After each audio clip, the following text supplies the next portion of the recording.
engeri gy'osobola okuwandiikamu ennimi ezimu eza kompyuta oba ennimi kompyuta ze zitegeera ne ziprocessinga okuddamu okukola ekintu ky'oba ogigambye. Nga katugambe nti bwe mba nze nga ku mukutu Google ne nsaakinga olulimi olwo oluli emabega lwe bakozesa okuwandiika ebintu eby'enjawulo. Nasanzeewo otandike n'olulimi emu ku nnimi ezisinga obwangu katugambe obwangu naye nga kiba kyetaagisa nti olulimi luno olina okuba nga omanyi ku HTML ne CSS ne JavaScript mu kusooka. Si ku level ey'amaanyi naye ng'olina ky'omanyiiko. Olulimi lwe tugenda okuyiga leero baluyita PHP.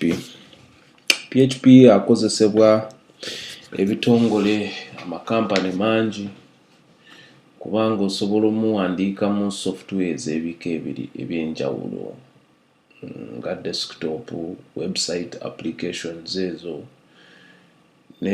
nezimu Unix oba terminal language. Nayo terminal language ate eri both object oriented and dynamic. By object oriented nti esobola okutuula mu kifo kimu oba katugambe mu kifo kimu nekwasaganya ebintu ebinene ennyo nebaako nekyebikozesa. PHP olulimi nga PHP lwangu bw'oba ng'otegedde mu kusooka engeri gy'olina odduwandiikamu. Naye bw'oba nga tonnaba kuliwandiika olina ebintu by'olina okusooka okuinstallinga oba tools katugambe tools olina okusooka okuinstallinga ku kompyuta yo okuyamba okugirunninga. Tool esooka bagiyita XAMPP. XAMPP eno osobola ogenda ku Google osobola ogidownloadinga wano era ejja kulaga bw'oba oli ku Windows ejja kulaga downloads zibeerako. Oba oli ku Linux oba oli ku macOS nganze kati bw'oba omaze kuba nze already njina ngikozesa bw'oba omaze okudownloadinga XAMPP eno ojja kuba osobola okurunninga PHP kuba XAMPP erina patche osobola okukolerako ebintu bingi. Naye nga leero tugenda kulaba bulabi nti orunninga otya PHP mu kusooka tuwandiikeyo akantu katono mu PHP wano okulaga nga bwekola otegeere nga bwekola mpola mpola. Kati bw'oba omaze okudownloadinga XAMPP eno waliwo w'olina okuwandiikira tosobola kukozesa nga Microsoft Office okuwandiika ebintu nga bino. Osobola okukozesa edda twakozesanga nnyo Dreamweaver, osobola okukozesa Notepad++, naye nze nina tool gye nkozesa bagiyita Brackets. Brackets tool eno ngikozesa okuwandiika mu nnimi ez'enjawulo. Osobola ogidownloadinga nayo oginstallinga yeno gy'olaba wano. Bw'oba omaze okuinstallinga XAMPP eyo egenda kurunninga ojja kuba ogiraba osobola ogirunninga wano bw'olaba nga Apache server erunninga kiba kitegeeza nti neekoze. So okukebera nti ekoze ogenda ku browser yo n'owandiika localhost ejja kuleetera okulaga nti ekola. Mulimu ebintu bingi bye tutasobola kugenda mu maaso kunnyonnyola kati naye era bw'oba olaba olulimi lwe tugenda okuyiga luno PHP version ekulaga version ki eri installed. Kati okucreatinga ekintu bw'oba omaliriza nti osobola clickinga wano open application folder waliwo kwegamba wootereka files ezo z'ogenda okuwandiika. Kati tugambe nti leero tugenda kukola ku ka application kaffe So bw'ogenda ku eno folder gy'olaba htdocs osobola okcreatingamu folder endala. Nze ninamu folder obulala obwo bwe mbadde nkozesa kuba eno gundi simpya nnyo, ebisinga biri ku gundi ku servers, naye tusobola okugira ne tugamba nti tucreatingeyo ka folder wano tukayite oba Luganda. Ka folder ako ke tuba tugenda okuterekamu files ezo ze tugenda okucreatinga. Naye era nga bwe nabagambye nti mba nkusuubira okuba okwegamba okutekinga lesson eno mba nkusuubira okuba ng'oyinako obumanyirivu obutali bwa kika kya waggulu ku HTTP oba websites engeri gye zikolamu kwegamba. Kati bwe tuba nga tumaze okucreatinga gundi, bwe tugenda ku gundi folder gye twacreatinze ku browser yaffe Luganda ogiraba etulaga nti no directory eyo teriimu kantu oba eri empty. Kati tujja kuba nga bwe nzigulawo brackets, mujjukira brackets, tujja kuba nga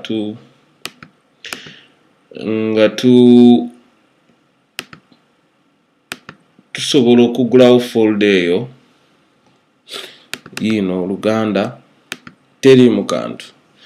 Kati bwe tugulawo folder n'ozolaba mu brackets mba nsobola okucreatinga file. Kakati tusobola okugamba nti lesson 1 oba essomo erisooka .php bwotyo bw'okola ki?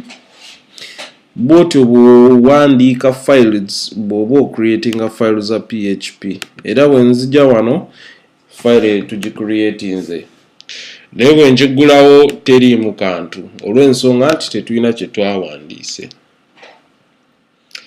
Kati okuba ng'owandiika oba ng'oyagala PHP ekulaga ekintu, ebiseera ebisinga PHP ono abasinga abagala okukozesa web batandika ne HTML, naye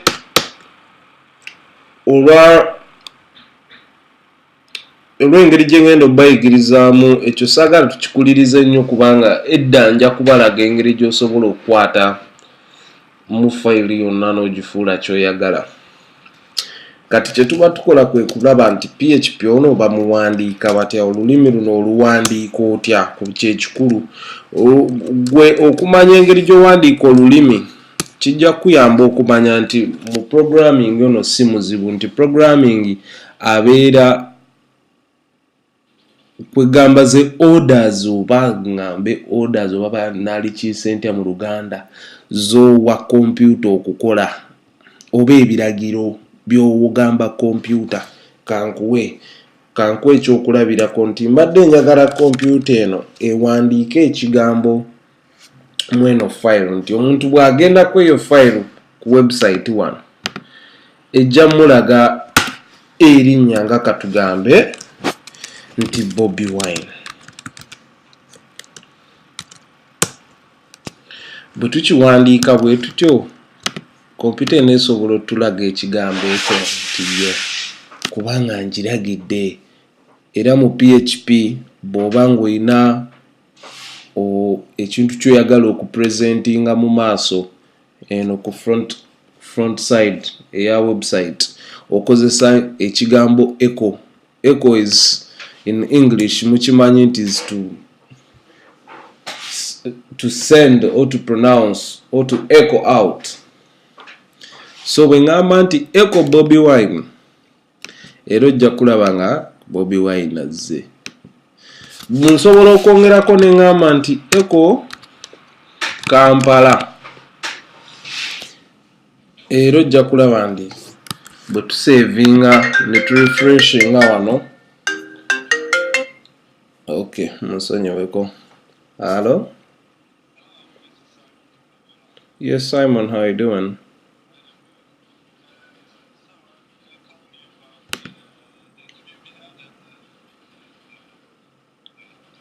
Okay.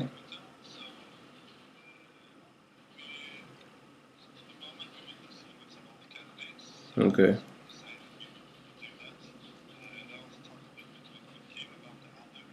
Okay,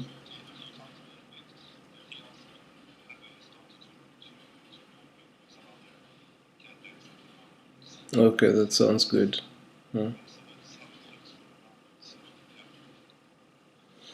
Okay, man. Cheers. Thanks.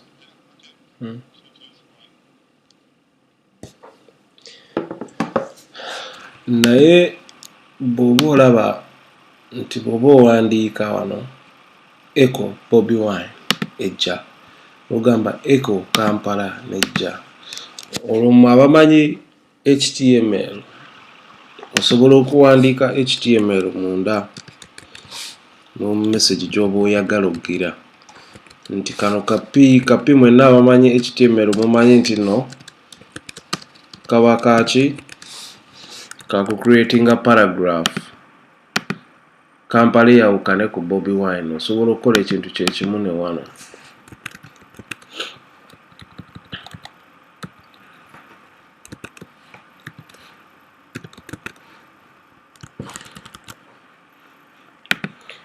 Nti kyanjawulo ki ekisobola okubeerawo bw'oba nga towandiise bw'oti, kubanga tulina ebika bya data, tulina text, tulina ennamba, tulina ne signs endala ze mujja okulaba mu maaso eyo.